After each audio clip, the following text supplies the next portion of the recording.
오늘은 머더스데이입니다. 어떤 시인이 이런 이야기를 하죠. 우리 하나님이 하나님의 사랑의 한 조각을 어머니의 가슴에 심어 주셔서 어머니의 사랑을 통해 그 어머니의 사랑이 자녀들에게 흘러갈 때 자녀들이 하나님의 사랑은 이런 것이구나 라는 것을 가늠하게 하셨다, 이런 고백을 한 시를 본 적이 있습니다. 그래서 어쩌면 하나님의 사랑과 동일하지는 않지만 하나님의 사랑과 가장 많이 닮은 사랑이 어머니의 사랑이 아닌가 생각해 봅니다. 오늘 머더스데이에 우리 어떤 분들은 벌써 어머님이 하나님 나라에 가 계시고, 또 어떤 분들은 아직도 살아계신 분들도 이 안에 계신 줄 압니다. 어떤 경우이든지 간에 하나님의 사랑을 가장 많이 닮은, 그리고 하나님의 사랑이 어떤 사랑인지를 깨닫게 해준 우리 어머니를 기억하는 오늘 머더스데이가 되시기를 간절히 소망합니다. 우리 주님의 부활 이후에 주님이 부활하셨기에 우리에게 원하시는 우리 크리스찬의 라이프 스타일이 있다라는 말씀을 드리면서 우리 빌립보스를 통해서 지난주부터 크리스찬의 삶에 대한 시리즈의 말씀을 함께 나누고 있습니다. 우리 바울 사도가 직간접적으로 유럽과 아시아에 많은 교회를 세웠는데요, 그 교회들에게 보낸 편지를 우리는 서신서라고 그렇게 부릅니다. 우리가 잘 아는 로마서, 빌립보서, 골로새서, 에베소서, 데살로니가 전후서, 고린도 전후서, 이 모든 것들이 바울이 각 교회에 보낸 편지라고 해서 서신서라고 그렇게 이야기를 합니다. 근데 여러분, 서신서를 가만히 들여다보시면 어떤 서신서든지 상관없이 한 구조로 되어 있는데요, 그것은 우리 서신서의 앞부분에 보시면 하나님이 어떤 분인지, 주님이 어떤 분인지, 성령님이 어떤 분인지, 교회가 어떤 곳인지를 가르쳐 줍니다. 그렇게 하나님에 대해, 주님에 대해, 성령님에 대해 올바른 지식을 가르쳐 주는 부분이 서신서의 앞부분이라면, 서신서의 어떤 부분을 지나고 나면 모든 서신서에 동일하게 드러나는 것이, 그렇다면 어떻게 살 것인가를 그렇게 서신서는 다루고 있습니다. 그래서 여러분, 서신서만 가만히 구조만 잘 봐도 성경에 이야기하는 균형 잡힌 신앙이 어떤 것인지를 우리는 배울 수 있습니다. 그것은 우리 하나님에 대해, 교회에 대해 우리가 올바른 지식을 배우는 것, 그리고 그 지식을 살아내는 것. 그렇게 서신서는 그 구조만으로도 우리에게 참된 신앙이 어떤 것인지를 우리에게 가르쳐주고 있습니다. 올바른 지식과 살아내는 것, 그것은 동전의 양면 같은 것이고요, 새의 양 날개 같은 것이고요, 우리 사람으로 치면 우리 두 양팔과 같은 것이 하나님에 대한 바른 지식과, 그리고 그 지식을 살아내는 것입니다. 사랑 여러분, 살아내는 것 없이 지식만 계속 쌓으면 그 신앙은 결국은 누군가를 판단하는 신앙이 됩니다. 그리고 하나님의 지식 없이 열심히 행동만 하시면 결국 그 행동은 올바른 지식이 없기에, 하나님에 대한 바른 지식이 없기에 그 행동은 결국은 나를 위한 행동이 될 수밖에 없습니다. 이렇게 신앙도 올바른 그림 위에 놓여 있지 않으면 우리의 영혼에 많은 어려움을 줄 수도 있는 것이, 그래서 성경이 균형 잡힌 신앙을 이렇게 강조하고 있는 이유가 바로 거기에 있습니다. 야고보서를 기록한 야고보는 심지어 이렇게 이야기를 합니다. 내가 내 몸으로 살아낸 것만이 나의 진짜 신앙이다 라고 이야기를 합니다. 그 시대에도 많은 분들이 지식으로만 남아 있었기 때문에 그렇습니다. 오늘 우리 주님의 부활 이후 빌립보스를 함께 묵상하면서 아마 우리는 이미 주님이 어떤 분이신지, 성령님이 어떤 분이신지 많이 배웠을 것 같습니다. 그래서 이번 빌립보스를 통해서 이 배운 것을 어떻게 살아낼 수 있을까? 새가 양 날개로 나는 것처럼 어떻게 아는 것과 살아내는 것을 균형 잡힌 그런 신앙의 모습을 가질 수 있을까? 우리 그런 마음으로 오늘 빌립보서 두 번째 말씀을 함께 묵상하기를 원하는데요. 이 말씀을 통해서 다시 한번 오늘 이 시간도 하나님에 대한 지식만을 배우는 것이 아니라 오늘 배운 이 지식 내 몸으로 살아내는 양 날개로 날 수 있는 그런 우리의 신앙이 되시기를 간절히 소망합니다. 먼저 우리 오늘 말씀 1절부터 4절까지 말씀해 보시면 놀랍게도 바울이 우리의 크리스찬에게 분명히 드러나야 하는 하나의 삶의 모습이 한 가지가 있는데 그것을 피스메이커로 한 마음으로 만들어가는 일이라고 우리에게 가르쳐주고 있습니다. 우리 1절 말씀 우리 한번 볼까요? 1절 말씀 제가 한번 읽겠습니다. 그러므로 그리스도 안에서 여러분에게 무슨 격려나 사랑의 무슨 위로나 성령의 무슨 교제나 무슨 동정심과 자비가 있거든 이라고 바울은 이야기합니다. 여러분 우리말로 성경을 읽다 보니까 조금 그 의미가 어떻게 다가오시는지 모르겠습니다. 이 말씀은 원어로 보면 이런 의미가 됩니다. 나는 잘 알고 있다. 우리 당신네들 교회 빌립보 교회에 격려도 있고 주님의 사랑에서 서로를 위로하는 모습도 있고 성령의 무슨 교제, 이것은 성령 안에서 나오는 사귐을 의미합니다. 한 걸음 더 나아가서 성령께서 주시는 은사도 포함한 단어입니다.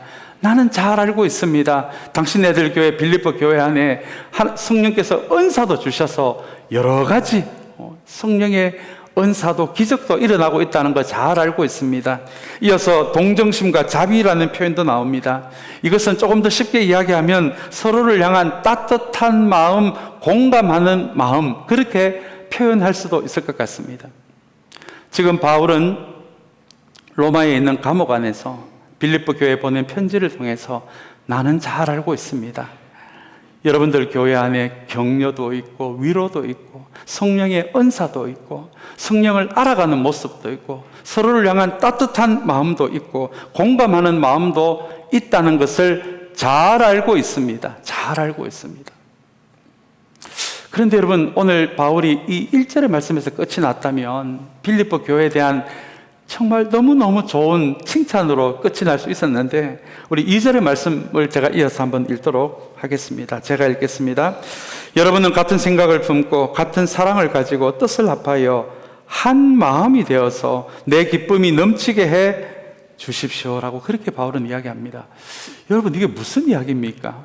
빌립보 교회에 정말 좋은 신앙의 모습들이 넘쳐나는데 바울은 여기에서 한마디를 더해서 그렇지만 여러분들의 교회가 한 마음이 되면 좋겠다. 그렇게 하면 내가 너무너무 기쁠 것 같다라고 그렇게 이야기를 하고 있습니다. 저는 이 2절의 말씀을 묵상하면서 처음에는 잘 이해가 되지 않았습니다. 아니 빌립보 교회 안에 사랑도 있고 은혜도 있고 서로를 향한 따뜻한 마음도 있고 격려하는 마음도 있고 성령의 은사도 있는데 어떻게 하나가 안 될 수가 있지라는 질문이 저에게 들었기 때문에 그렇습니다. 여러분들은 이 1절, 2절을 어떻게 생각하십니까? 아니 이 교회 안에 빌립보 교회 안에 정말 교회가 갖추어야 할 수많은 은혜, 은사, 사랑이 넘쳐나는데 여러분 어떻게 하나가 안 될 수 있을까요? 지금 바울은 감옥에서 이 빌립보 교회의 한 부분을 칭찬하면서 더 큰 하나로 나아갈 수 있도록 지금 중요한 이야기를 바울은 꺼내고 있는 것입니다. 물론 너희들 교회 안에는 성령의 은사가 있다. 그런데 가만히 들여다보면 내가 경험한 성령의 은사가 더 좋은 거야. 같은 성령을 경험하고 은사를 경험하면서도 내 은사가 더 좋아, 내 은사가 더 월등해 라는 그런 비교와 우월감이 이 교회 안에서 움직이고 있었던 것입니다. 하나님의 은혜를 경험하는 것 좋고 누구를 위로하고 격려하는 것 너무 좋지만 내 위로가 더 좋아, 내 격려가 더 좋은 격려야. 그런 위로를 하면서도 그 안에 비교하는 마음, 우월하는 마음이 이 빌립보 교회 안에 작동하고 있었던 것입니다. 제가 얼마 전에 독일의 다름슈타트라는 조그만 시골 동네에 있는 수도원에 대해서 소개해 드린 적이 있습니다. 그 수도원에는 아직도 이런 기도를 가르치고 있다라고 이야기합니다. 우리 안에 하나가 깨어진다면 하나님, 우리가 계획한 모든 일이 다 잘 안 되게 해 주십시오 라는 기도를 지금도 드리고 있다고 합니다. 아마 이 다름슈타트에 있는 이 수도원 사람들은 이걸 알았던 것 같아요. 우리가 주님을 위해서 큰 프로젝트를 하고 우리 교회가 주님을 위해서 굉장한 큰 일을 계획하고 있다라고 할지라도 하나가 되지 못한다면 그것은 주님 앞에 주님께 아무것도 아니다라는 것을 지금 바울은 빌립보서를 통해서 빌립보 교인들에게 가르쳐주고 있는 것입니다. 아무리 우리가 엄청나고 대단한 것을 주님을 위해, 우리가 주님을 위해 체육관 같은 큰 교회를 한번 지어보겠습니다라는 그런 계획을 가지고 있다 손치더라도 만약에 그 교회 안에 하나됨이 없다면 그것은 하나님의 마음을 굉장히 아프게 하는 일이라고 지금 바울은 빌립보 교회에게 우리 크리스찬의 삶을 가르치면서 그 무엇보다도 피스메이커가 되어야 함을 가르치고 있습니다. 바울은 에베소 교회에 보내는 편지를 통해서 에베소서 4장 4절에서 6절을 통해서 여기에는 뭐 별다른 설명을 붙이면 더 이 어려운 말씀일 것 같아요. 이 말씀 그대로 우리가 읽기만 해도 주님이 생각하는 하나됨이 어떤 건지를 우리가 좀 깨달을 수 있을 것 같습니다. 우리 에베소서 4장 4절에서 6절 말씀은 한번 저와 여러분이 단어 하나하나의 의미를 생각하시면서 한번 같이 읽어보면 좋겠습니다. 그리스도의 몸도 하나요 성령도 하나입니다. 이와 같이 여러분도 부르심을 받았을 때에 그 부르심의 목표인 소망도 하나였습니다. 주님도 한 분이시요 믿음도 하나요 세례도 하나요. 6절 말씀입니다. 하나님도 한 분이십니다. 하나님은 모든 것의 아버지시요 모든 것 위에 계시고 모든 것을 통하여 계시고 모든 것 안에 계시는 분이십니다. 여러분 아멘입니까? 예, 여기에 무슨 우리가 설명을 붙일 필요가 있겠습니까?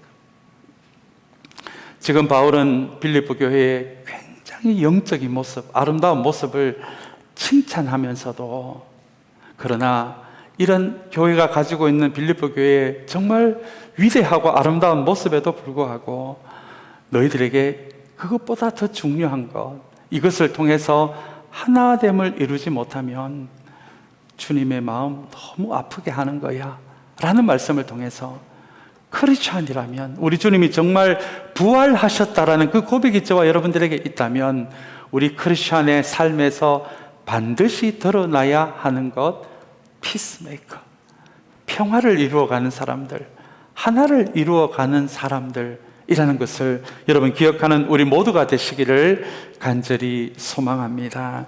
우리 이어서 3절의 말씀을 함께 보기를 원하는데요, 3절의 말씀에도 바울이 굉장히 이 하나됨에 대해서 예리하게, 마치 외과 의사의 수술하는 메스처럼 예리하게 우리에게 들려주는 말씀인데요, 3절 말씀 제가 한번 읽겠습니다.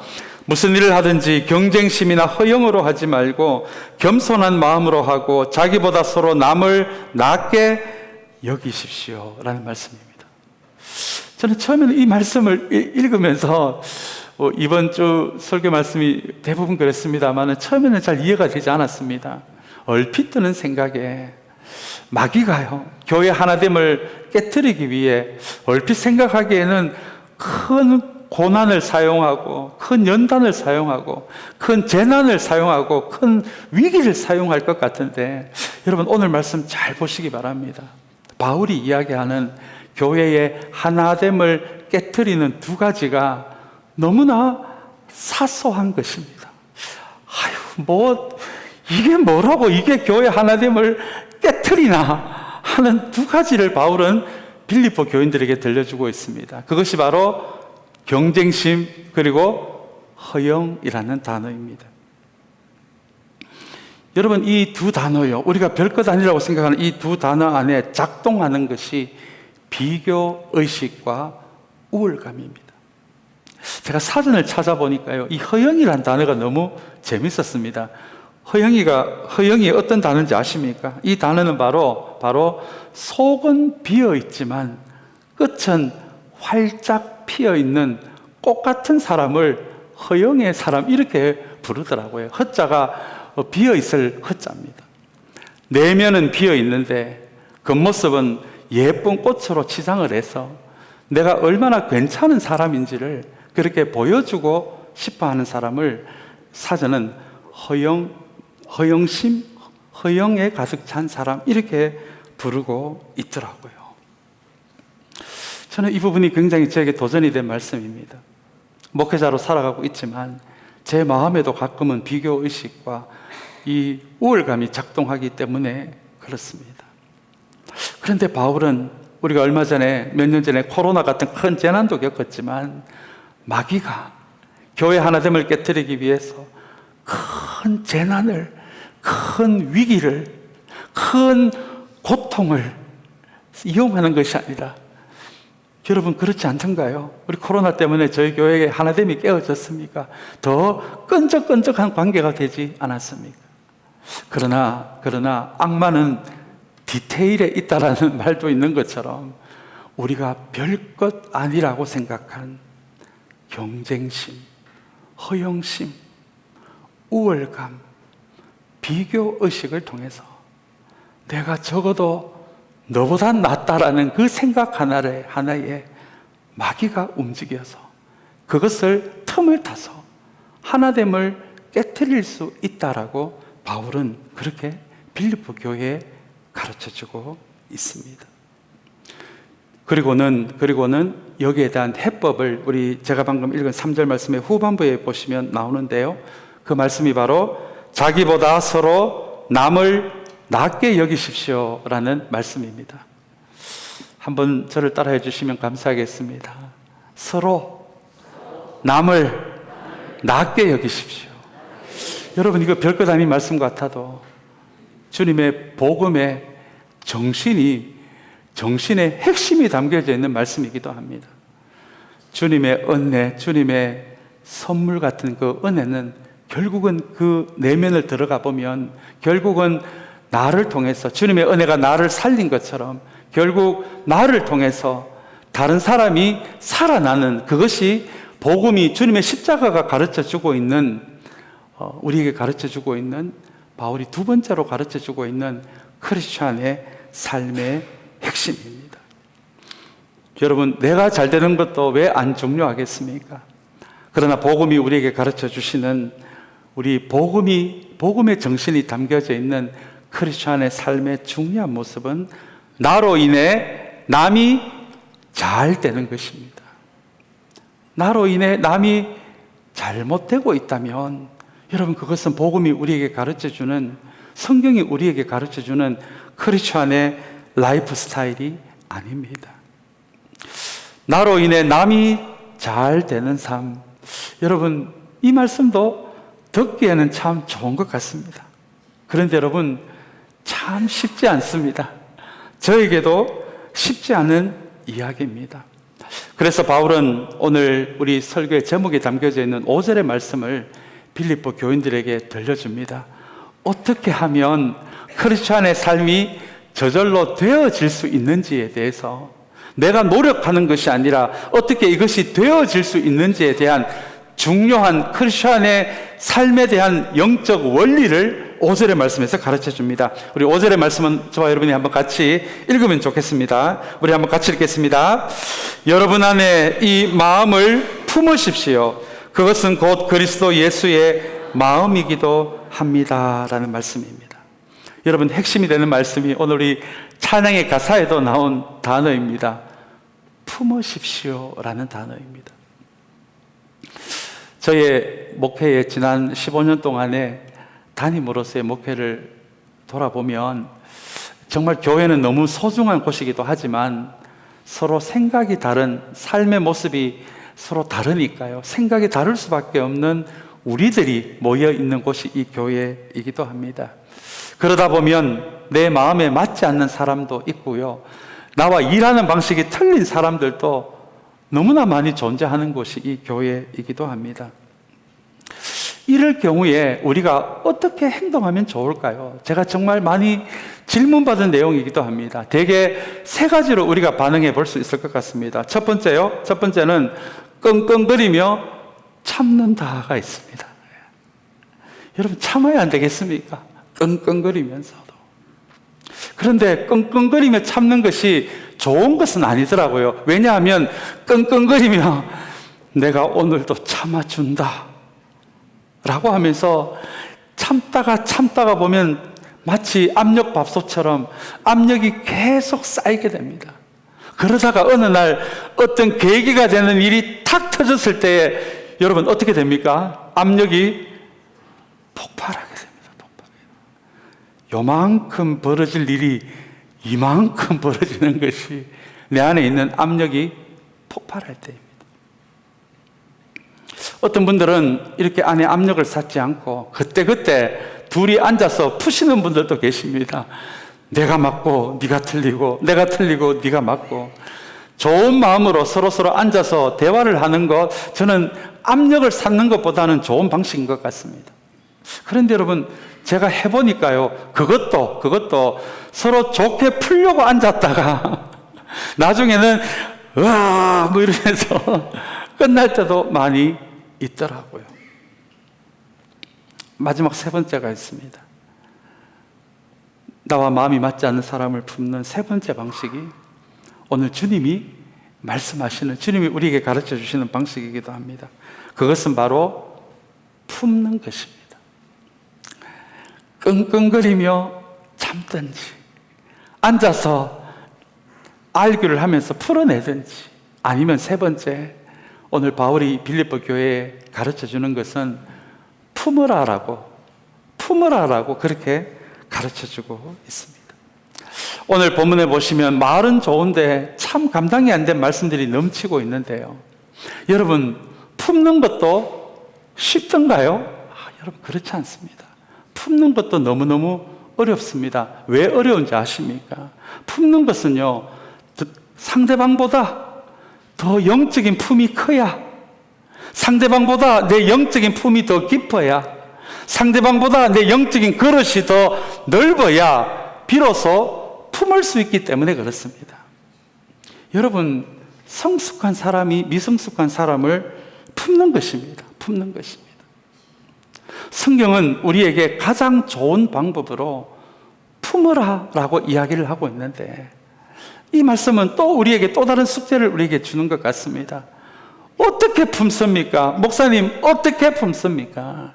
내 영적인 그릇이, 내 영적인 품이 하루아침에 넓어지는 게 아닌데 어떻게 품을 수가 있습니까?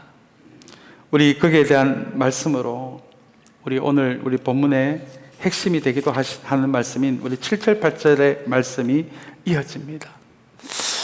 여러분, 불교에서는 핵심되는 이야기가 버리라라는 이야기를 많이 합니다.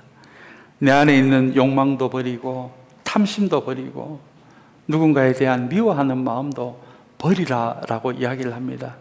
그런데 여러분, 오늘 본문을 가만히 보시면 우리 오늘 빌립보서에서 바울은 이렇게 이야기합니다. 버리는 것만으로 충분하지 않다.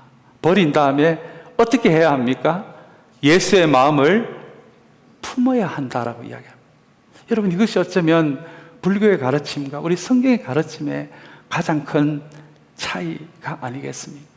우리는 버리더라도 결국 예수의 마음을 품지 않으면 다시 원래 상태로 돌아갈 수밖에 없고, 혹은 더 나빠질 수도 있는 것이 우리의 연약한 인간의 마음이라고 그렇게 바울은 오늘 가르치고 있습니다. 그래서 바울은 정말 하나님의 자녀로서 그렇게 살아가고 싶다면, 그 삶이 저와 여러분들에게 드러나기를 원한다면, 그렇게 살려고 내가 노력하는 삶이 아니라, 내가 이빨을 깨물고 끙끙거리며 참는 삶이 아니라, 오늘 바울은 주님의 마음을 품으라고 우리에게 가르쳐주고 계신 것입니다. 그러면 도대체 무엇을 품어야 합니까? 우리 7절, 8절 말씀 우리 한번 같이 읽기를 원합니다. 7절, 8절 말씀 한번 같이 읽겠습니다. 오히려 자기를 비워서 종의 모습을 취하시고 사람과 같이 되셨습니다. 그는 사람의 모양으로 나타나셔서 8절 자기를 낮추시고 죽기까지 순종하셨으니 그 십자가에 죽기까지 하셨습니다 라는 말씀입니다. 여러분 7절 8절 말씀을 가만히 읽어보시면 먼저 자기 비움이 나옵니다. 예수님의 자기 비움이요. 성경은 예수님은 하나님과 동일한 본질을 가지신 하나님이시라고 고백을 합니다. 주님이 비우셨다라고 하는 것은 주님은 하나님과 동일한 본질이지만 하나님이 누릴 수 있는 영광을 다 포기하시고 하나님이 누릴 수 있는 모든 특권을 포기하셔서 인간의 모습으로 되셨습니다. 여러분 이것이 자기 비움입니다. 그리고 오늘 7절 8절의 말씀을 가만히 보시면 자기 낮춤도 있습니다.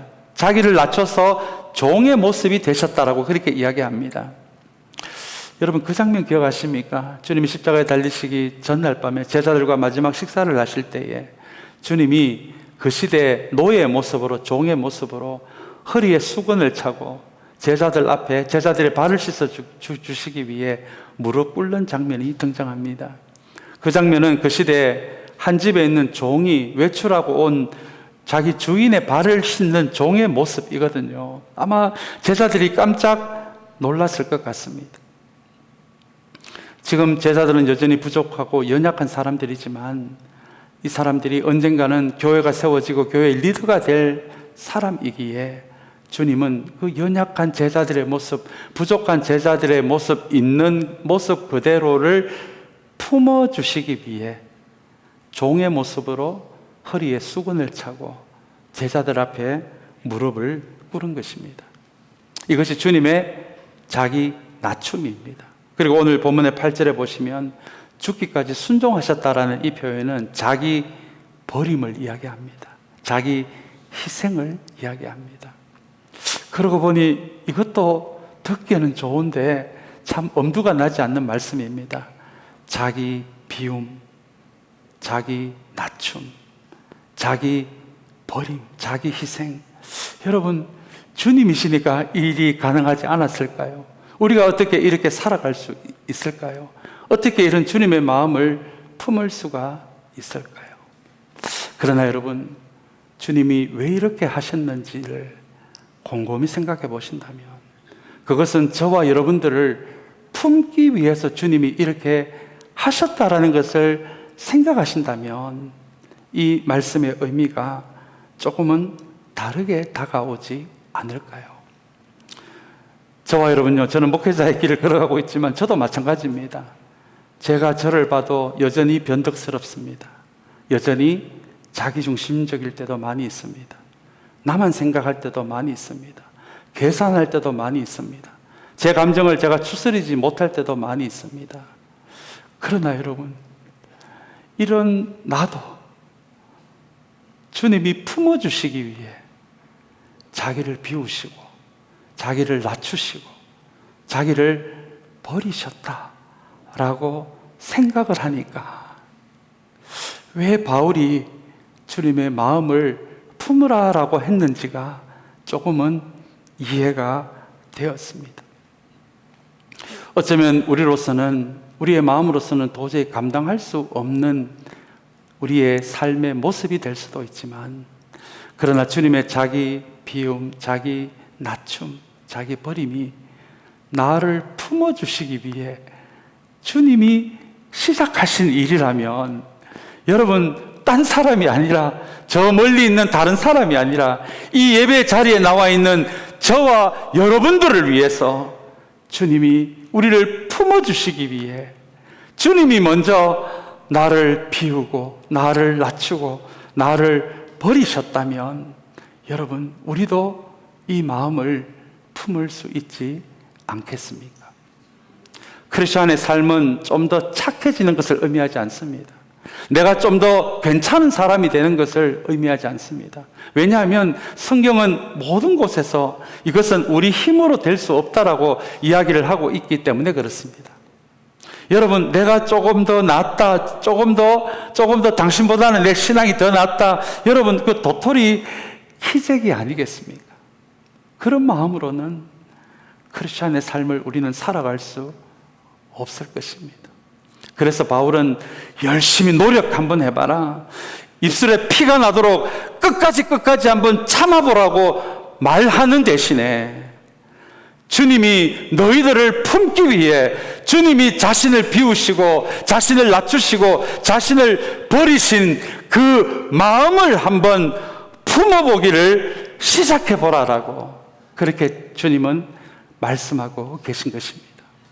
다른 사람을 품을 수 있는 힘은 내 안에 있는 주님의 마음에서 나올 수 있는 것이지 결코 내 노력으로 나올 수 있는 것이 아니기 때문에 그렇습니다. 사랑하는 여러분, 우리 교회는 제가 보기에는 그렇습니다. 하나가 되십시오라고 말하기도 뭐할 정도로 이미 하나가 되셨습니다. 그러나 여러분, 오늘 이 말씀을 기억하면서 하나 된 것에 만족하지 않고 더 큰 하나로 나아가는 것이 우리의 교회의 앞으로의 방향이 되기를 원하신다면